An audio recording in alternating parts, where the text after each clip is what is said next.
Mirë dita.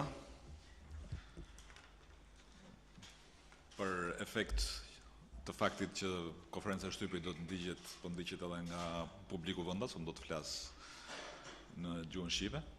Jam I kënaqur që sot në Shqipëri, dikur një nga vendet më të izoluara të rajonit, zhvillohet për herë të parë sesioni I pranverës së Asamblesë Parlamentare të Natos. Jam këtu së bashku me presidentin e Asamblesë Parlamentare të Natos, zotin Michael Turner, kongresmenin Michael Turner, dhe sekretarin e përgjithshëm të Asamblesë Natos, David Hobbs.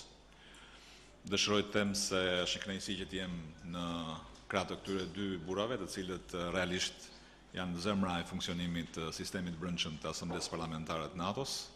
Presidenti Turner është një kongresmen, ish kryetar bashkie I Daytonit, një njeri të cilit më shumë se sa fjala I kanë peshuar ato që ka bërë qoftë në Shtetet e Bashkuara të Amerikës, por sidomos edhe në drejtimin jashtëzakonisht veçantë dhe dobishëm që I bën, vazhdon t'i bëj Asamblesë Parlamentare të Natos. Po jap fjalën zotit Turner.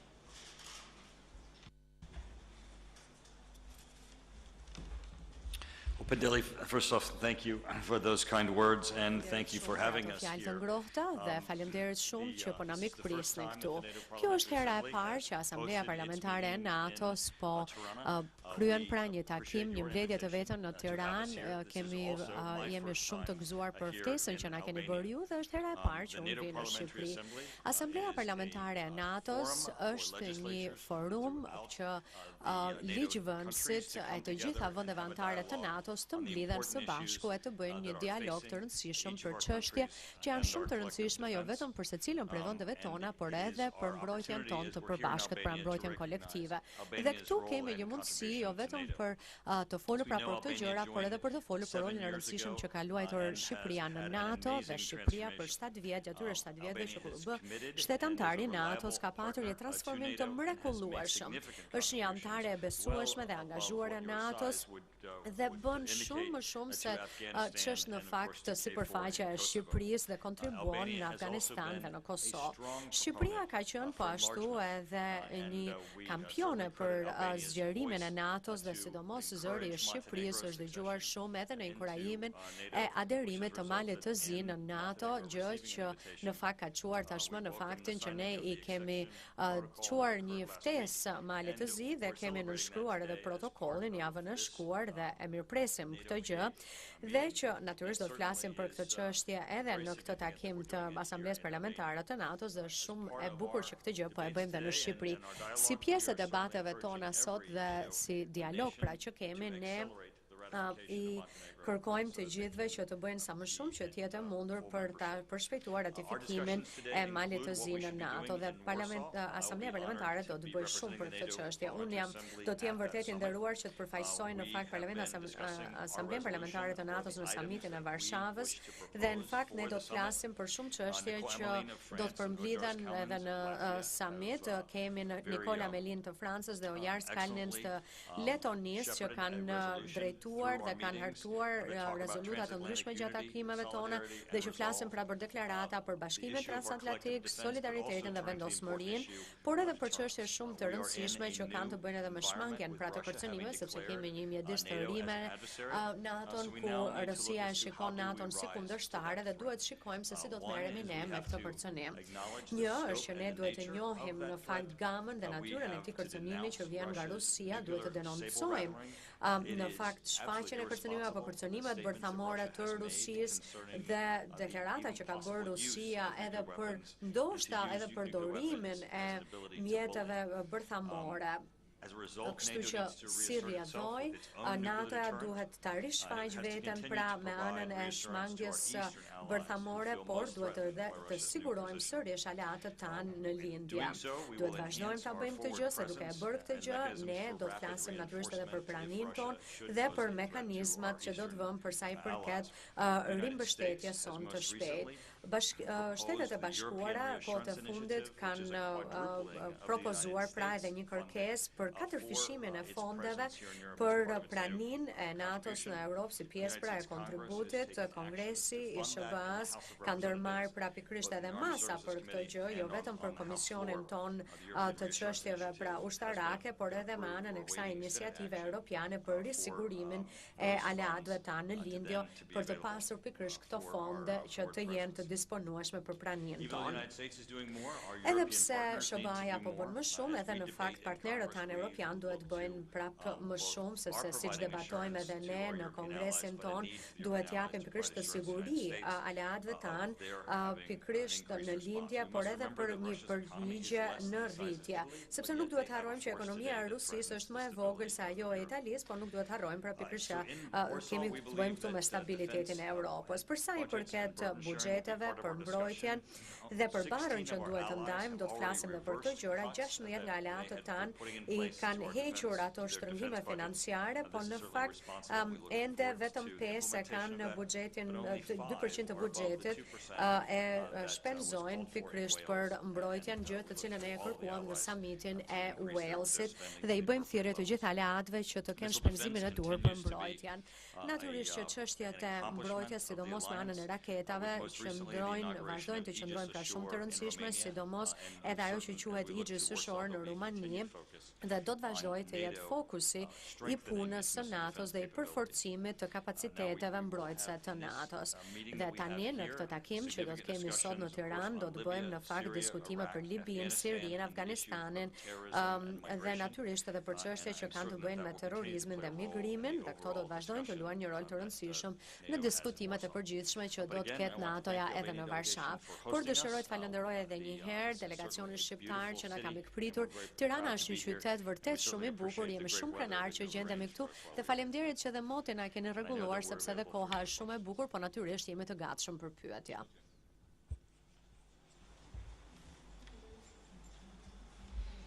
Denion Ndrenika nga Radio Kosova dhe Gazeta Iliria në Shtetet e Bashkuara.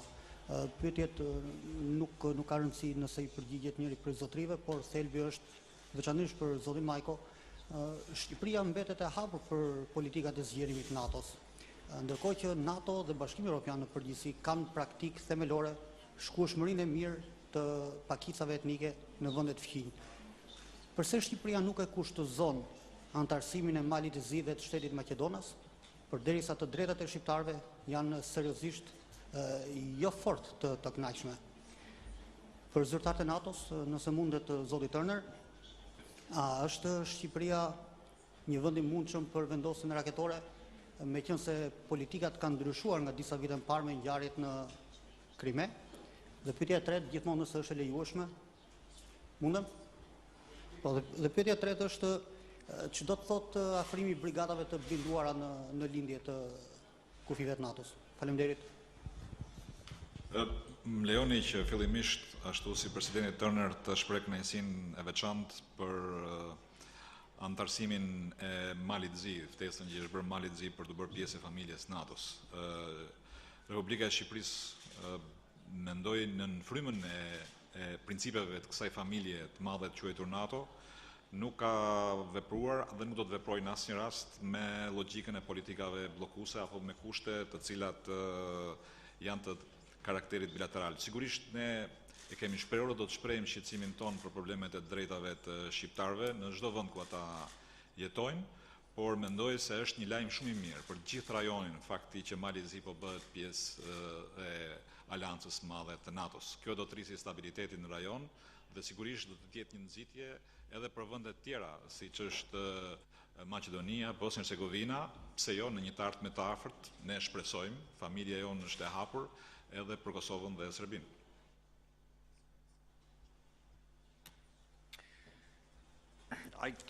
My hometown is Dayton, Ohio. Qyteti im në fakt është Dayton, Ohio, që ka qenë në fakt edhe pika ku janë bërë edhe marrëveshjet e paqes për për luftën e fundit në Ballkan. Kështu që mendoj që zgjerimi i NATO-s është në fakt një pjesë e rëndësishme dhe përbërëse për sigurinë tonë të përgjithshme, por edhe të Ballkanit. Mendoj që puna që ka bërë Shqipëria për zgjerimin e NATO-s është shumë e rëndësishme që ne të bëjmë të pamundurën, pra që të kemi themelet të forta me çimento pra të këtij stabiliteti. Pra natyrisht antarësimi i këtyre vendeve dhe i Serbisë dhe i Kosovës do të jetë shumë e rëndësishme edhe për sigurinë kolektive të gjitha neve dhe do jetë faktor stabiliteti. Faleminderit.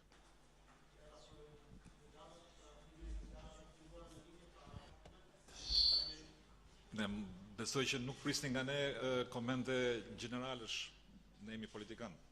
Prandaj mendoj që presidenti Turner me finesë e shmangur.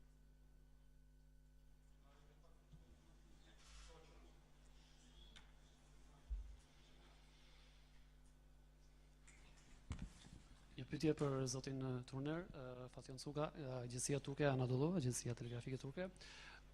Desha t'ju pyes, a ka NATO një plan për prani ushtarake në Siri, teksa është shprehur gatishmëria për një prani të tillë ushtarake në Libi? Faleminderit.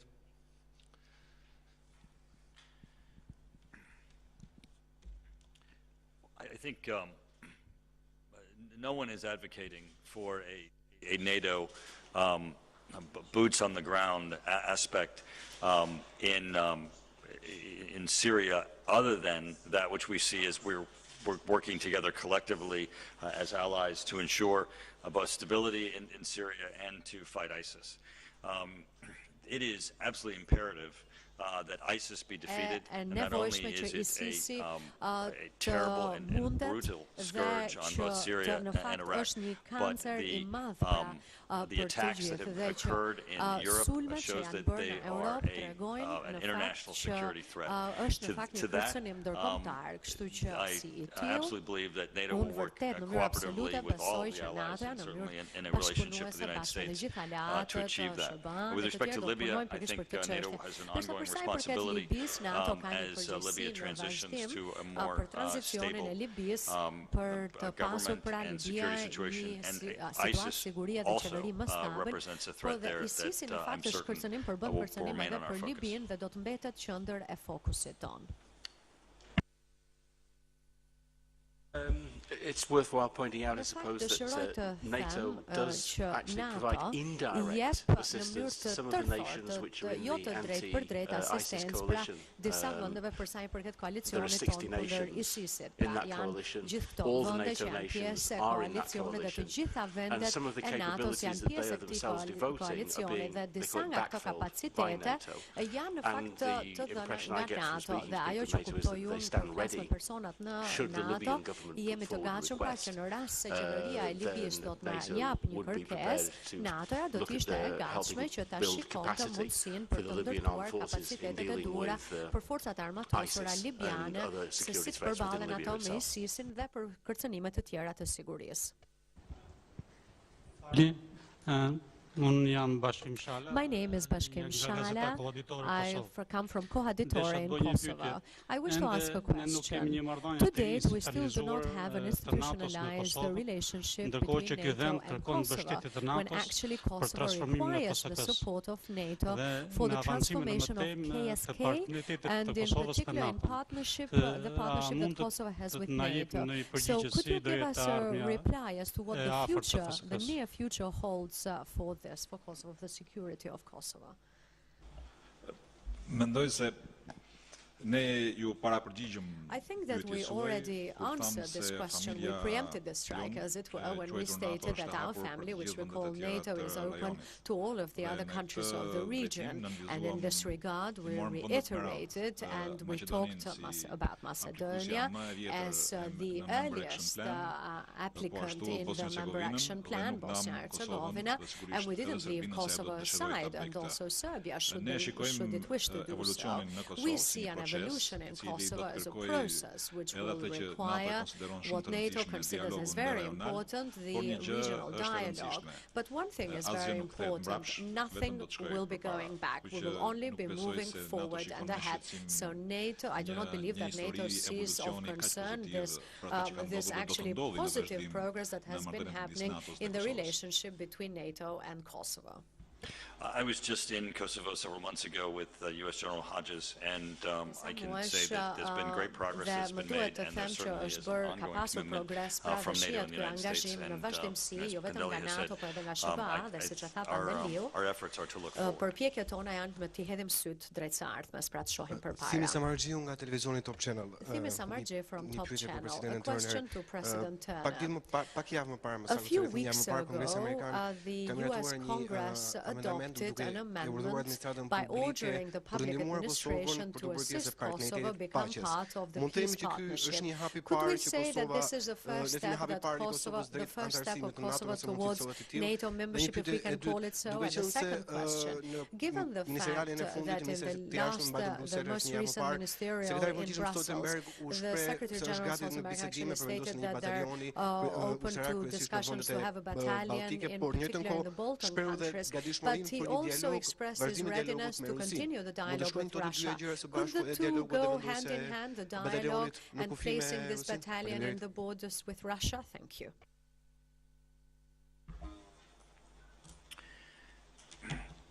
The U.S. Congress has, and specifically on the House side, has been very committed to the open door policy of NATO and has passed resolutions that call for a resolution of the naming issue for Macedonia and their entrance into NATO, the assistance to the international community to resolve the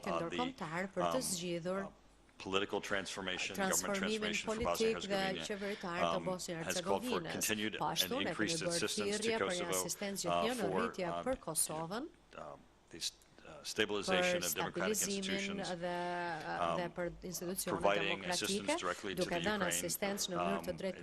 Ukraine in their issues and conflicts. So I think absolutely the United States Congress is very supportive of each of the aspiring nations and recognizing that we have a role to play in assisting them in that transition. With respect to Russia and dialogue, there is no portion of dialogue that can lessen the need for a strong posture for deterrence.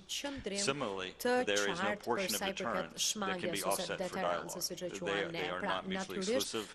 They need to be concurrent, but neither one can lessen the other. And I think, as the Secretary General is articulated, both are going to be pursued. Both will be pursued.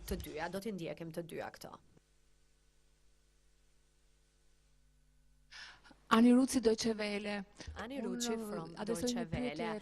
I have a question to President Turner about the idea of the Albanian government to have in Tirana the anti-terrorism center or the center of excellence, for something for foreign fighters. What is the political position of NATO in relation to this issue? Have the 28 NATO member countries actually adopted this idea? And if so, what is the pace that it will go ahead with? Well, I can't speak for NATO. I can just speak for the NATO Parliamentary Assembly and the issues that we have here. And I'm not aware of the current status, but I can tell you this, that in the issue of counterterrorism, Albania has been incredibly important, not only in their contributions overall to NATO, but in the cooperation that they have provided internally, the capabilities that Albania has in its contribution. So it is certainly important. As we look to overall the responsibilities of NATO, that we have Albania as an asset and contributor. I do not believe that it would be news if we were to say that Albania as a NATO member country is fully integrated and incorporated to actually contribute to these common challenges, because they are not simply challenges for Albania, but also collective challenges for NATO. Albanians will continue to be willing to fight terrorism wherever it may be found. But, of course, just as any other NATO member country, Albanian soldiers will not go to fight hand in hand with the Iranian Republican Guard in Syria to fight terrorism. So this is an entirely different story, and we support the logic and the rationale that NATO has in this regard. Thank you. Hello, Elda Menga from News 24 television station. I have two questions for Mr. Turner. You spoke of a threat on Russia, and we hear military empowerment of Serbia on the part of Russia. Do you think that the Assembly can actually help to focus the attention of NATO to strengthen Albanian military capabilities? And secondly, should NATO change its policies in the Balkans? Macedonia, Serbia, Montenegro, and Kosovo are not member states yet. Would we have more secure Western Balkans if they were members of the alliance? Thank you.